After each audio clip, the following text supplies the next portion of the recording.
Hmm. Hmm. Hmm.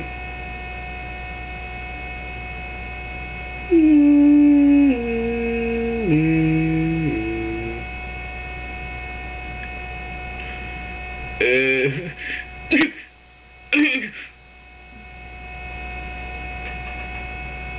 hey. All right. All right. You wanna mess with me? I'll kick your ass.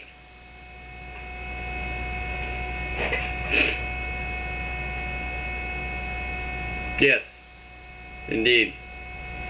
I like looking at myself. Because I don't see myself as myself, man. That's what it is.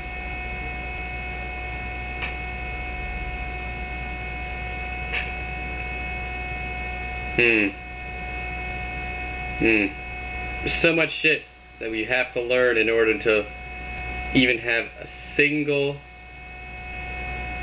second of graspable understanding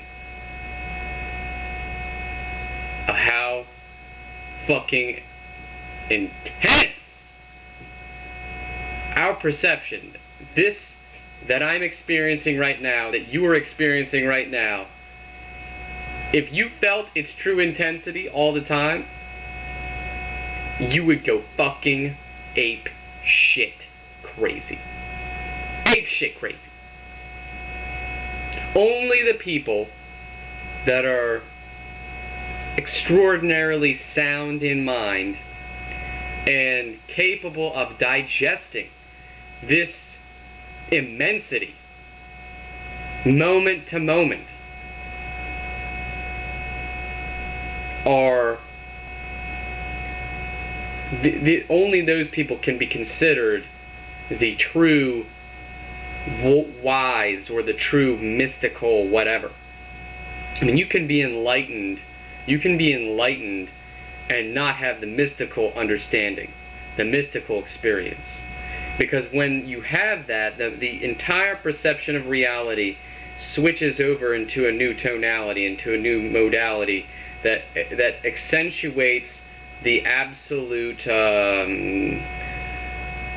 absurdity of existence, and not just absurdity, but mystery, strangeness. Like I remember, we exist. This profound realization, the most profound realization that one can have, is that we exist, or that I exist, or that existence exists, and that I am an aspect, and that it is as it is. I mean, how fucking crazy, and yet it's portrayed, or it's commonly interpreted, I guess, that the more you are used, the more you are acclimatized to the environment, the more wise or the more this or that you are. No, it's the exact opposite, actually. It's exactly the opposite. The more you are, you realize, or the more you are estranged to the environment without being frightened or confused necessarily. See, in order to be in this high state of awareness, you have to have acceptance of the incomprehensible. That's what I call love.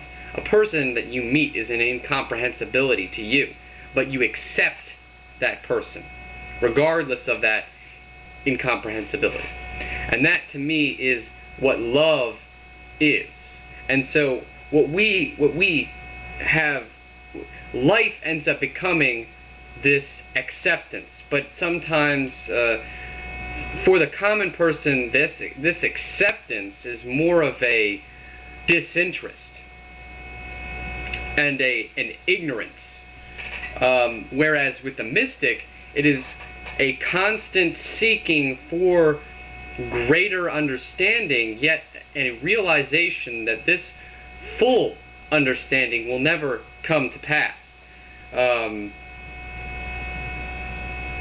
That is the difference between a common and even the enlightened. Some people can be enlightened, yet they still have the disinterest or the ignorance, because it's a subjective inclination.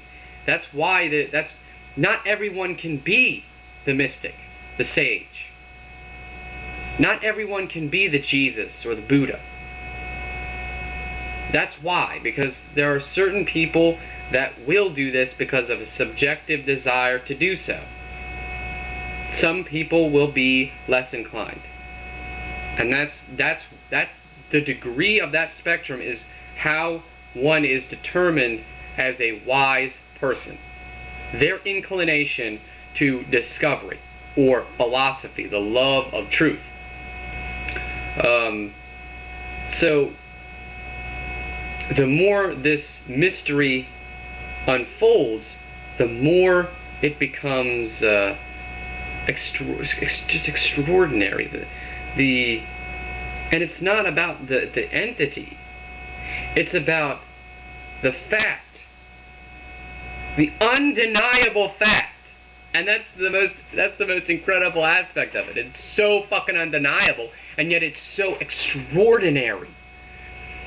It's so fucking incredible, and it's taken for granted by the common person, but it's extraordinary.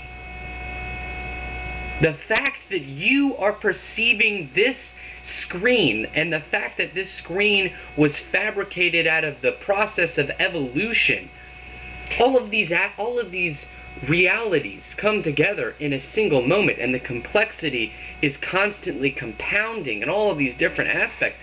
It makes reality to the mystic seem,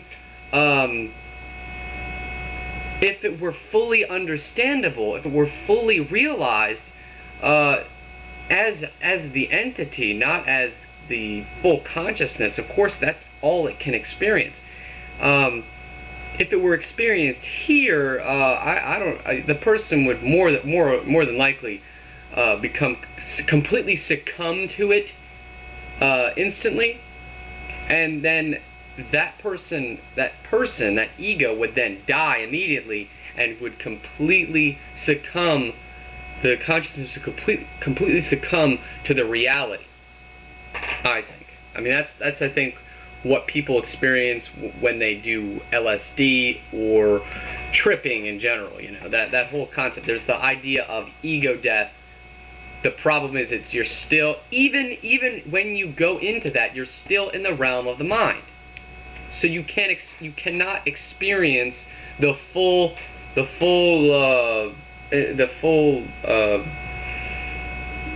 territory of the true absolute that exists.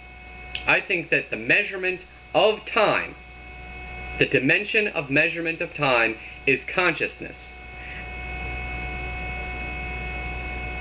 And that's what we're experiencing right now.